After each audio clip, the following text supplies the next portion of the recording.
धरती कागज करूं, सतवन कलम कटाई, सात समुद्र शाही करूं, सतगुरु गुण लिखा न जाय। राम राम राम राम राम।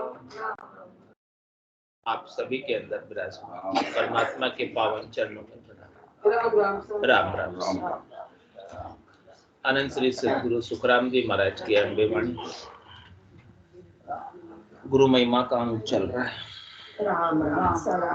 महाराज फरमा रहे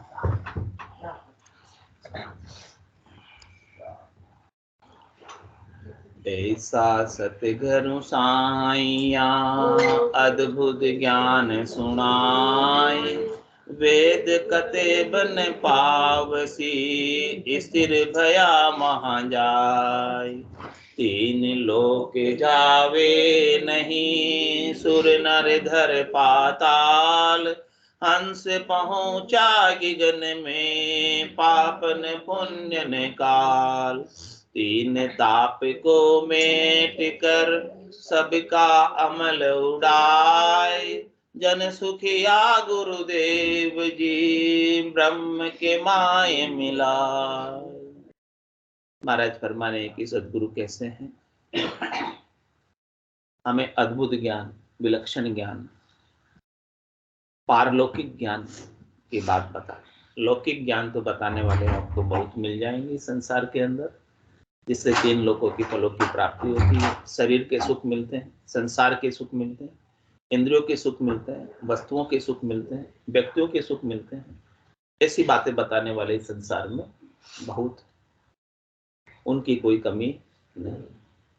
और सबको चाहिए भी यही चाहिए, और क्या चाहिए। संसार के सुख मिल जाए और क्या चाहिए। चाहिए और किसी को इसके आगे की बात समझ। राम राजी जालम राजी, बस ठीक हो गया काम। संसार के सुख मिल गए, सारी व्यवस्थाएं हो गई अच्छे से, खाने पीने की सारी व्यवस्था हो गई, मान सम्मान प्रतिष्ठा हो गई, गाड़ी घोड़े बंगले हो गए, और क्या चाहिए। और कुछ चाहिए नहीं। सीधा ही जवाब है कि मन्ना तो सब आराम, मन्ना कहीं दुख, कोई दुख है ही नहीं, बस सब कुछ आराम है सबके। लेकिन फिर भी कुछ न कुछ एक कमी है, जिसके लिए अपन सब यहाँ इकट्ठे हो। वो तो बड़ी कमी, बहुत ज्यादा। ये सब सुख प्राप्त होने के बाद भी संतोष नहीं, शांति नहीं, धीरज नहीं, धीरता नहीं है अपने। तो महाराज करे संतोष किससे आएगा, शांति किससे आएगी, धैर्यता किससे आएगी। जब तक आपको पारलौकिक सुख लील विलास आनंद, सद्य सुख लील विलास आनंद प्राप्त नहीं होगा, तब तक संसार का धन संपत्ति वैभव सुख कितना भी हो जाए फिर भी संतोष आने वाला। जो सुख चाहे तू सदा शरण राम की ले, के नानक मेरे मना ये दुर्लभ मानुष थे। सुख का सागर राम है, दुख का भंजन हार, राम चरण तजिए नहीं भजिए बारंबार। ऐसा अद्भुत विलक्षण ज्ञान सद्गुरु में बताते हैं, जो सद्य सुख लील विलास की प्राप्ति कराता है। हमें भ्रम है संसार के सुखों का, हमें भ्रम है शरीर के सुखों का, कि हम इनसे सुख प्राप्त करके सुखी हो जाएंगे। महाराज कह रहे कि आपको सुख तो मिलेगा, लेकिन वो कैसा होगा, क्षणिक होगा, नासवान होगा, थोड़ी देर का होगा, प्राप्त होके मिट जाने वाला होगा। और वो सुख कैसा, मृगजल की तरह है। मृग जब रेगिस्तान के अंदर प्यासा होता है तब दौड़ लगाता है पानी के लिए, देखता है दूर दृष्टि करके, तो उसे रेत में प्रकाश का परावर्तन पानी के रूप में नजर आता है, और उस पानी को पीने के लिए वहां तक वो भागता है। और रेगिस्तान की तपती गर्मी के अंदर ऐसे दौड़ लगाता है, और दौड़ लगाते लगाते वहां जब जाता है, वहां तक जब जाता है तब उसे, कोई बात नहीं, बैठो, और कोई आए बैठो, ठीक है। अब जब वहां तक जाता है तो उसे पानी नहीं मिलता, क्योंकि पानी तो होता नहीं, उसे पानी केवल दिखाई दे रहा है, आंखों का भ्रम था कि पानी है वहां पर। ऐसे फिर वो आगे दृष्टि करता है, हाँ यहाँ नहीं मिला तो कम से कम आगे तो मिलेगा। हाँ, तो आगे दिखता है, पानी दिखता है उससे आगे, उसके लिए वहां तक भी दौड़ लगाता है। और वहां तक की दौड़, फिर पहुंचता वहां पर तो देखता है यहाँ भी कुछ नहीं, फिर आगे देखते। ऐसे वो 5 बार दौड़ लगाता है सुबह से शाम तक, और वो शाम को प्यासा ही अपने प्राणों को, क्योंकि पानी तो था नहीं। ऐसे ही कह रहे महाराज की अपनी स्थिति हो रही है। कभी हम शब्द में सुख खोजते हैं, कभी हम रूप में सुख खोजते हैं, कभी हम स्पर्श में सुख खोजते हैं, कभी गंध में सुख खोजते हैं। शब्द रूप रस गंध और स्पर्श में सुखों की खोज करते करते, इसी के उपाय करते, इसी के प्रयास करते, इसी में दौड़ लगाते लगाते काल आ जाते। और दूसरा और कोई उपाय ज्ञान हमें है ही नहीं। यहाँ के हमारे जितने भी उपाय है वो सब संसार के सुखों की प्राप्ति के ही उपाय है। कोई भी कार्य करता है तो किस लिए करता है? सुखी होने के लिए। दुखी होने के लिए कोई कार्य करेगा? नहीं करेगा। तो महाराज फरमाने कि अपने सारे उपाय सुखी होने के, लेकिन हमको सुख की पहचान नहीं कि सुख कैसा है। सुख क्षणिक है, नाशवान है, थोड़ी देर का है, मिट जाने वाला है। उसी के उपाय में पूरी आयु अवधि, पूरा जीवन हम लगा देते और उसके बाद भी तृप्त नहीं होते, उसके बाद भी सुखी नहीं होते। तो महाराज कह रहे हैं कि आपको जब तक ऐसे ज्ञान का बोध नहीं होगा, वास्तविक यथार्थ सुख का भान नहीं होगा, तब तक आप कभी सुखी हो नहीं सकते। आपको अपने स्वरूप का बोध करना है। आपका आनंद स्वरूप आपकी आत्मा है, आपकी चेतनता है, जो आपके ही भीतर है। तन देवल बिच आत्म देवा निर्गुण भक्ति भजन है। आप ईश्वर अंश जीव अविनाशी हैं, चेतन अमल सहज सुख राशि हैं। ईश्वर के अंश हैं, चेतन हैं, अमल हैं, सहज सहज में सुख की राशि या आनंद की राशि है। लेकिन भूलवश भ्रमवश इसके भ्रम के बादल इसके आड़े आ गए, इसलिए आप अपने सूर्य के प्रकाश को भूल गए, धूमिल हो गया इसका प्रकाश, और आप अपने आप को शरीर मानने लगे, आप अपने आप को जीव मानने लगे, और जीव बनकर बार बार दुखी हो रहे, सुखी हो रहे, जीव भाव के अंदर जन्म मरण में जा रहे हो, आ रहे, जबकि आप न शरीर हो और न जीव। आप तो एक शुद्ध चेतन परमात्मा के अंश हो और परमात्मा में ही मिलने वाले हो, परमात्मा का ही स्वरूप हो। आप अपने स्वरूप को पहचानो, समझो। तो कह रहे हैं ऐसा सदगुरु साईं है, ऐसे स्वरूप का बोध कराने वाले सदगुरु हैं हमारे। सदगुरु के बिना कोई स्वरूप का बोध नहीं करा सकते। अद्भुत ज्ञान सुना है, ऐसा अद्भुत विलक्षण ज्ञान हमें बताया कि हमें निर्भय पद की प्राप्ति करा दी, हमें भय से मुक्त कर दी, हमें मोह से मुक्त कर दिया, आसक्ति से मुक्त कर दिया, चाहना से मुक्त कर दिया, मनोरथ मनोकामना संकल्प विकल्प से मुक्त कर दिया। कह रहे महाराज वेद कते मन पावसी स्थिर भया वहां जाए। कह रहे कि जो ऐसा जो ज्ञान है जो सदगुरु ने बताया, उससे ही हम स्थिर हुए, उससे ही हमारा मन स्थिर हुआ। नहीं तो हमारा मन सुखों की प्राप्ति के लिए ही भटक रहा था, डोल रहा था इस संसार में, 84 के वन में बार बार जन्म और मरण में आ रहा था। लेकिन अब जब बता दिया कि जग के सुख कोई भी स्थिर नहीं है, संसार से जितना भी हेत करते हैं वो सारा दुख का ही मूल है। जग को हेत सकल दुखदायक, जासंग सुख मति जानो, सुखदायक सतसंगत युग में सतगुरु शरण पिछानो। तेरे की सुख आपको मिलेगा तो सत के संग से मिलेगा, और सत आपकी आत्मा है। आपको अपनी आत्मा का संग करना, यानी आपको अपनी आत्मा का बोध करना है, ज्ञान करना, जिसे भूले हुए। शरीर असत है और आत्मा सत। आत्मा अजर है, अमर है, अविनाशी है, आग में जलती नहीं है, पानी में गलती नहीं है, हवा में सूखती नहीं। ऐसा आपका स्वरूप है। महाराज फरमाने के ऐसे स्वरूप का जिसे बोध हो जाता है वो तो स्थिर हो जाता है, वो अपने स्वरूप को जान लेता है। परिवर्तनशील क्या है? शरीर परिवर्तनशील, ये बार बार बदलता है। जैसे अपन कपड़े बदलते हैं वैसे ये शरीर भी, ये आत्मा बार बार पहनती है और उतारती, चेंज करती रहती। खराब होने पर फटने पर जैसे कपड़े बदल दिए जाते, ऐसे ही आत्मा भी शरीर बदल देती है। तो महाराज फरमाने कि ये ज्ञान जो है सदगुरु के मुखारबिंद से जब हमने सुना तो हमें हमारे यथार्थ स्वरूप का, वास्तविक स्वरूप का बोध हुआ और हम स्थिर हो गए अपने ही आनंद, अपने परमात्मा स्वरूप के आनंद में स्थिर हो, अपने नित्य आनंद में स्थिर हो गए। और वो नित्य आनंद का, ब्रह्म का विचार अब हमारे भीतर, गट के भीतर अब हमेशा बना ही रहता। जो हमारी भूल थी, जो हमारी त्रुटि थी, वो सदगुरु ने हमें सुधार दी, करेक्ट कर दी। हम ब्रह्मवश जीव बने थे, उसको मिटा दिए। तो महाराज फरमाने कि ये ज्ञान जो है आपको सदगुरु से प्राप्त होता है, वो वेद कतेब न पावसी, यानी कि वेदों से, पुराणों से, शास्त्रों से आप पढ़ेंगे तो ये बात आपको समझ में नहीं आएगी। ये बात आपको समझ में जब आएगी जब आप गुरुमुख से सुनो, ज्ञान सुनियो, बुरा सारा मुख सुन, तब मेरा मन भी, तब मेरे मन को बात समझ में आए।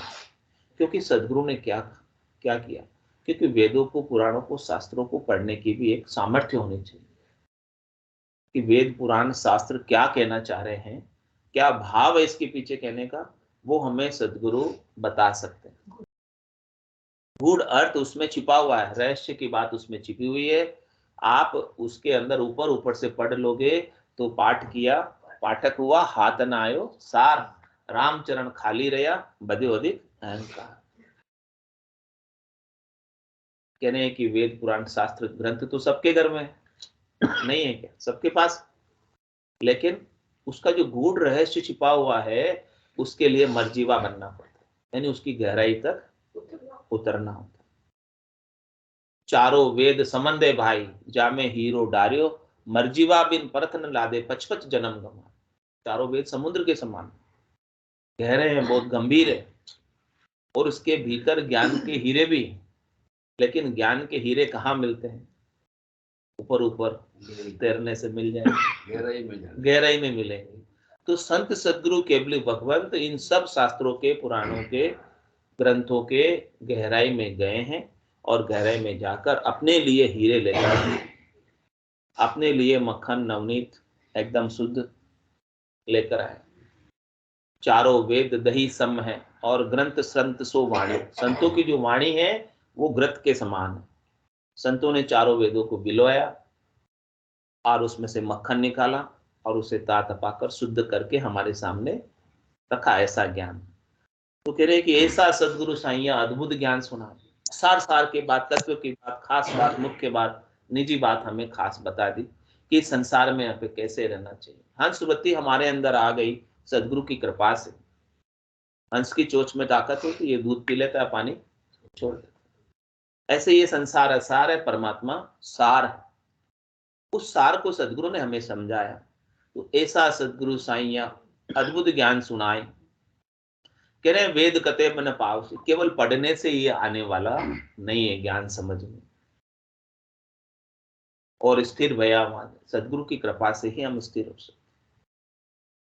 संतो कैया पत्नी आवे, वो संतो कैया पत्नी आवे, कृपा करे दया गुरुदेव जी। जब शिष्य का भ्रम, खाली कहने से, सुनने से, बोलने से पतियारा विश्वास नहीं आता, सदगुरु की कृपा होती है। जब शिष्य अपना निजमन ले जाकर सौंपता है और सदगुरु का निजमन रिश्ता है, तो निजमन की निजमन पर महर होती है और निज नाम जागृत हो जाता है, गटपड़चों का अनुभव होने लगता है और सदगुरु की महर से ही काम होता है। जादिन महर भई सदगुरु की, सता उदय गठ होई, तादिन तिथि लिखी केवल की, तामे कसर न। जिस दिन सदगुरु की महर हमारे ऊपर हो जाती है, उस दिन केवल पद, आनंद पद में जाने की तिथि बुकिंग कंफर्म हो जाती है। और कह रहे महाराज, तीन लोक जावे नहीं, सुर नर धर पाताल, हंस पहुंचा गिगन में, पापन पुण्य न काल। जिसे सदगुरु का ज्ञान प्राप्त हो जाता है, अणबे का ज्ञान प्राप्त हो जाता है, निर्भय पद का ज्ञान प्राप्त हो जाता है, केवल्य पद का ज्ञान प्राप्त हो जाता है, आनंद पद का ज्ञान प्राप्त हो जाता है, संतों के देश का, रामजनों के देश का ज्ञान प्राप्त हो जाता है, तो महाराज फरमाने वो तीन लोक जावे नहीं, फिर वापस उसे इस त्रिलोकी में आने की आवश्यकता मिट जाती है। कंपलसरी है सबको त्रिलोकी में आना, चाहे वो कुछ भी करे। शुभ कार्य करेगा तो भी त्रिलोकी में रहेगा, अशुभ करेगा तो भी त्रिलोकी में रहेगा। शुभ कार्य करने वालों का डिपार्टमेंट, विभाग, घर किधर है? हाँ, ऊपर के 3 लोक है ये, उसके 14 भुवन है, यानी 14 इसमें बड़े बड़े भवन बने हुए हैं। भूर भुव स्व तप जन सत महर, ये ऊपर के सारे लोक, और नीचे के सारे लोग तल वितल सुतल तलातल रसातल महातल, ये सब नीचे के 7 लोग, ऊपर के 7 लोग। इस प्रकार से 14 भवन है त्रिलोकी के अंदर। तो महाराज कह रहे हैं कि शुभ कर्म करने से, अच्छा कार्य करने से, भलाई का कार्य करने से, सेवा का कार्य करने से, उपकार का कार्य करने से ऊंचे के लोकों में स्थान मिल जाता है। लेकिन रहते कहाँ है? त्रिलोकी में। शुभ कर्म कर स्वर्गा जावे, अशुभ किया चौरासी। कै सुखराम भक्ति कर केवल परम धाम जनग्रासी। तो जो परम धाम है वो केवल की भक्ति से प्राप्त होता है, और पाप और पुण्य दोनों से अलग होता है। करनी से अलग है, क्रिया से अलग है, जिसमें करनी और क्रिया का कोई काम नहीं। करनी और क्रिया से शुभ और अशुभ कर्मों का बंद होता है। अच्छी करनी से, अच्छी क्रिया से शुभ कर्म हमारे खाते में जमा होते हैं, और अशुभ करने से, बुरे कार्यों से हमारे पाप कर्म खाते में जमा होते हैं। यानी दोनों की जमा अलग अलग साइड में हो जाते हैं। अब पाप कर्म को भोग कर ही समाप्त करना होता है, और शुभ कर्म को भी भोग कर ही समाप्त करना होता है। दोनों प्लस माइनस नहीं होता है। ऐसा नहीं कि हम बहुत सारे पाप कर ले, चलो गंगा जी नहाएंगे, सारे पाप हमारे ऐसे नहीं होता है। गंगा जी नहाने से शरीर के मेल साफ हो जाएगा, लेकिन पाप साफ नहीं होगा। प्लस माइनस नहीं होगा। हाँ, प्लस माइनस भी नहीं होगा। पाप को अलग से भोगना है और पुण्य को अलग से भोगना है। तो महाराज फरमाने की जो करनी क्रिया करते हैं, उपाय करते हैं, उन सब उपायों का शुभ और अशुभ कर्मों का फल वापस भोगना पड़ता है। अच्छे कर्मों को, शुभ कर्म के परिणामों को स्वर्ग के अंदर सुखों के रूप में भोगा जाता है, और अशुभ का पशु योनि में, नरक योनियों में, अनेक प्रकार के जीवा जंतु में जाते हैं और उसमें भोगते हैं।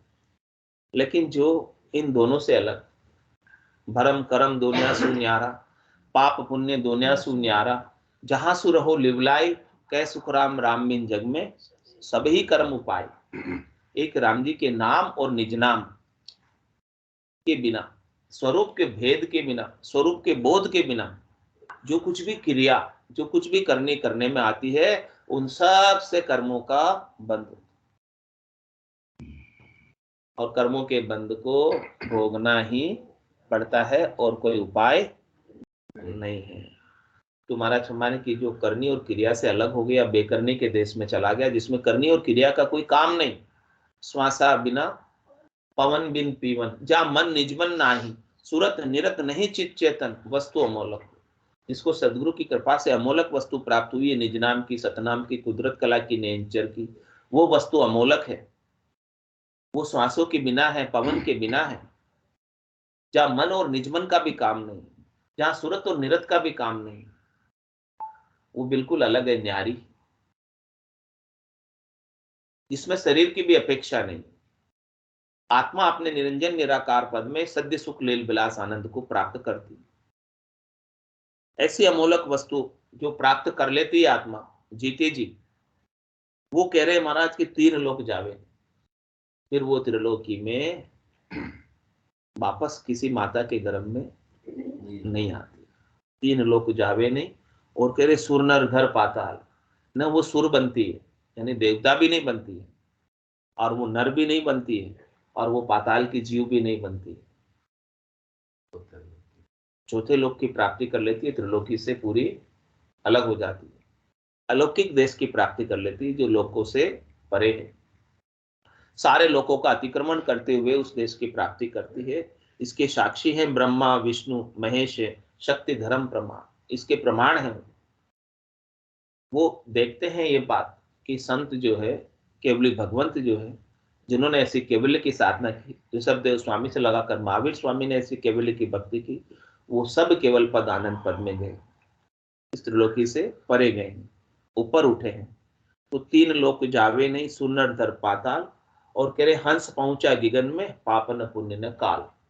जब वो गिगन मंडल में इस प्रकार से विदेही मंडल में चले जाते हैं, सुन सागर में चले जाते हैं, तो महाराज करें वहां पर पाप नहीं है, वहां पर पुण्य नहीं है, और वहां पर काल नहीं, तीन चीजों का वहां पर अभाव है। इस त्रिलोकी में तीन चीजें बहुतायता से मिलती है, करनी कर्म क्रिया और उनका फल पाप पुण्य। और उनको पाप पुण्य को भोगने के लिए धर्मराज की नियुक्ति है। यहाँ पर धर्मराज सबको अपने अपने किए का फल भुगताता है। कहता है हंस किया न छूके रोया, किया कबाड़ा हाथा, गड़ी गड़ी दमदम का लेखा, चित्रगुप्त का खाता। वो चित्रगुप्त गुप्त रूप से चित्र बनाता रहता है, अपने चित्र के अंदर ही बैठा रहता है। और जैसे सीसीटीवी कैमरे की निगाह में सब होते हैं, वैसे चित्रगुप्त की निगाह में सब होते हैं। और वो सबको अपना अपना फल भुगताता है। देवे यू मार जताए जताए, कियोड़ा कर्म क्यों भूलिया जाए, कहो बताओ तुम्हारो कौन है सैन, कहे यू जम सुनावे बैन। इस प्रकार से चित्रगुप्त अपने वचन कह कह कर, बात बता बता कर, रिप्ले कर कर कर सारे कर्मों का भुगतान कराता है। लेकिन महाराज फरमाने की वहां पर काल की भी पहुंच नहीं। चौथा लोक कालातीत देश है, समयातीत देश है। वहां पर काल नहीं है, घड़ी नहीं है, धर्मराज नहीं है, समय नहीं है। वहां पर समय तो यहाँ पर है, सबका लिमिटेड है। त्रिलोकी में सबका समय लिमिटेड है। यहाँ सबको समय के अनुसार चलना पड़ता है। समय सबको चलाता है। जिसका जितना समय, उतने समय तक वो उस शरीर में रह सकता है। लेकिन महाराज फरमा रहे कि जिसने चौथे लोक को प्राप्त किया है, वो अनंत काल तक, कितनी बार ये सृष्टि रचना में आ जाए, महाप्रलय में चली जाए, कितने ब्रह्मा आ जाए, कितने विष्णु आ जाए, कितने महेश आ जाए, कितने 24 अवतार आ जाए, फिर भी वो आत्मा, हंसवती आत्मा, सदगुरु के ज्ञान को प्राप्त करके उस देश में रहती है। यानी कितना ही समय बीत जाए, यहाँ पर जो है त्रिलोकी में सब समय के अंतर्गत, वहां समय से बाहर। तो वहां पर काल नहीं है, पाप नहीं है, पुण्य नहीं है। पाप पुण्य के एरिया से ही बाहर हो जाते हैं, जुडिक्शन से बाहर हो जाते हैं, छत्राधिकार से बाहर हो जाते हैं, जम की अदालत से बाहर हो जाते हैं। ऐसा सदगुरु हमें बाहर करते हैं। और कह रहे महाराज की सदगुरु हमारे ऊपर और कैसी कृपा करते हैं कि तीन ताप को मेट कर सबका अमल उड़ाए। तीन ताप यहाँ पर त्रिलोकी में सबको लगे। तीन ताप में सब जुग बंदिया, कोई नहीं छूटन हारा। इस जो भी संसार में शरीर धरा है, उन शरीरों को तीन प्रकार के ताप लग रहे हैं। उन सब आत्माओं को तीन प्रकार के ताप लग रहे हैं। हाँ, शरीर के ताप, मन के ताप, आत्मा के ताप। शरीर के ताप कौन से? सुख और दुख जो शरीर को होता है, रोग शोक होता है शरीर को, शरीर के ताप। शरीर के अंदर कोई व्याधि हो जाती है, कष्ट आ जाता है, तो शरीर, तो अपन दुखी हो जाते हैं शरीर की तकलीफ से भी। तो शरीर का ताप सभी को लगा हुआ, कोई लग जाए, चीरा आ जाए, एक हाँ। और दूसरे होते हैं मन के ताप, जो मन से ही मानते हैं अपन, उसके पास ज्यादा, मेरे पास कम, ये मन का ताप। उसके तो इतने गहने, मेरे इतने गहने, इतने से। उसके तो इतनी साड़ियां, मेरे इतनी सी। ऐसा नहीं, दुखी नहीं होते।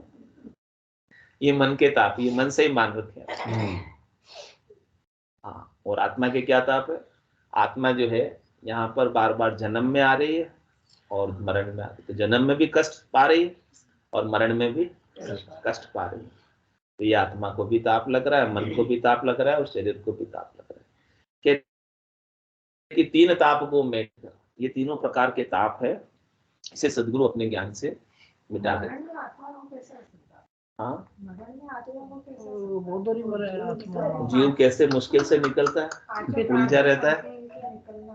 हाँ, आत्मा तो निकलना ही चाहती है, तो उसको क्यों? आत्मा शरीर के अंदर रहना चाहती है, निकलना नहीं चाहती है, मुश्किल से निकलता है आदमी जब आत्मा जाती है। हाँ, वो जीवात्मा ही है। उस आत्मा ने जीव भाव धारण किया हुआ है, तभी वो शरीर में आई हुई है। आत्मा एक शरीर तक सीमित है, तब तक वो जीव है। जिस दिन उसने अपना एक शरीर की सीमितता को समाप्त कर लिया, वो शुद्ध चेतन आत्मा हो गई। अब वो नहीं तड़पेगी अंत में जाते हुए। जिसने अपनी संपूर्णता को प्राप्त कर लिया, जिसने अपने समष्टिपने को प्राप्त कर लिया, जब तक व्यष्टि बनी रहेगी, एक शरीर तक वो सीमित है, तब तक वो जीव है। और एक समय एक शरीर से वो अपने आप को पूर्ण माना, उसने समष्टि माना, तो फिर वो समष्टि होने के बाद उसको अपने शरीर का कोई भान नहीं रहता या शरीर का कोई सुख दुख नहीं रहता। होना था सो हो गया, सूरत शब्द का जोग। संत दास इस देह का नहीं हरस नहीं। जो संतों की आत्मा जाती है उनको शरीर का कोई दुख नहीं होता, ताप नहीं होता।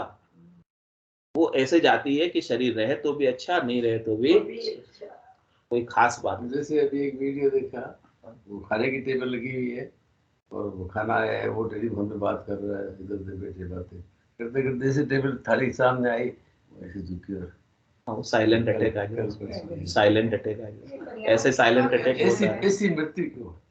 एक तो भोग के आदमी जाता है, तो एक साइड में ही चली गई, जाना तो एक दिन है, तो ऐसी मृत्यु क्यों आती है? साइलेंट अटैक आ रहा है ना आजकल, वो कोविड के बाद में वो हाँ बहुत ज्यादा हो रहे हैं वो साइलेंट अटैक। उन्होंने अच्छे काम किए होंगे। नहीं, वो ज्ञान से नहीं हो रही, वो खाली हार्ट की गति रुक गई, हृदय गति रुक गई और वो बस ऐसा हो गया। तो बाकी ज्ञान से तो अलग होता है। जो संत सदगुरु के अबली भगवंत जाते हैं वो तो अपने 10वें द्वार को खोलकर जाते हैं, 9 दरवाजों से नहीं जाते। वो 9 दरवाजे जाते हैं, आंख से, कान से, नाक से, मुंह से, गुदा और लिंग से।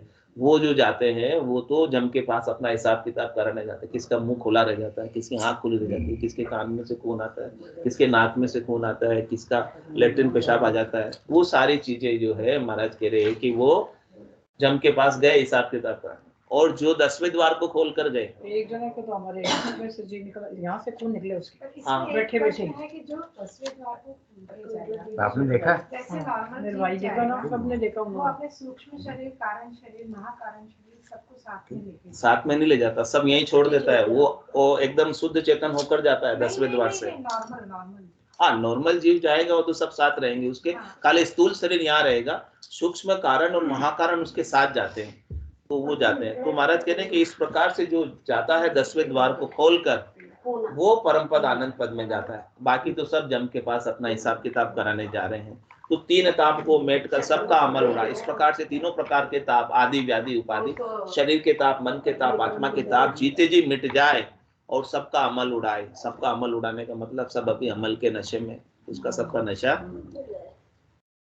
हटा देते हैं। यानी शब्द रूप रस गंध स्पर्श संसार के सुखों के नशे में सबका महाराज के नशा उतार देते हैं।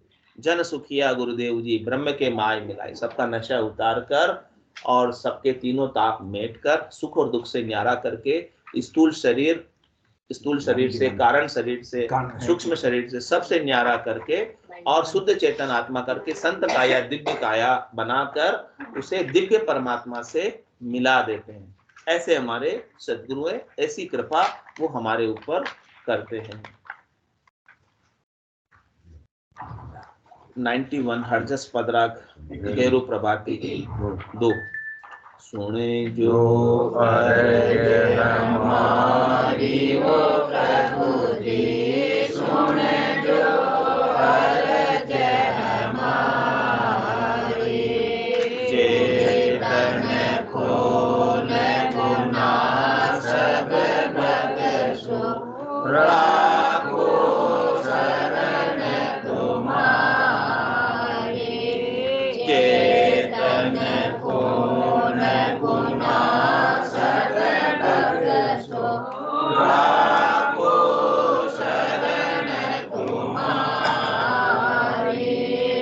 सुन जो अर्ज हमारी वो प्रभु जी, सुन जो अर्ज हमारी, तुम प्रतिपाल कारण स्वामी, मैं हूँ करम विलासी,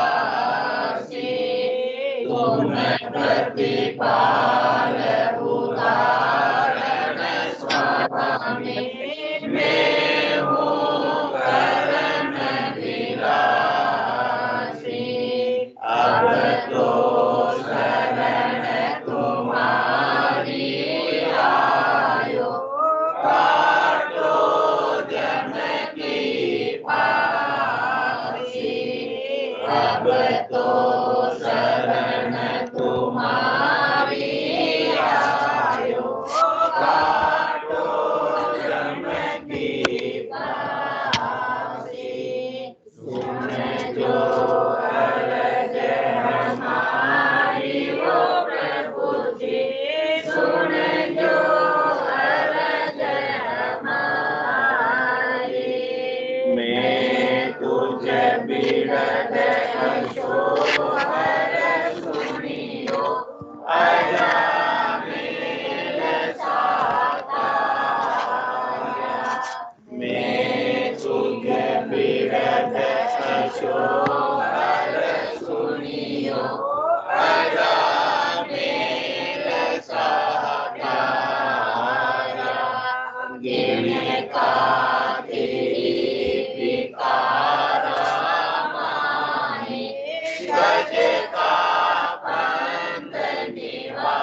राम राम सा सब संताने सत्संग्याने राम राम राम राम राम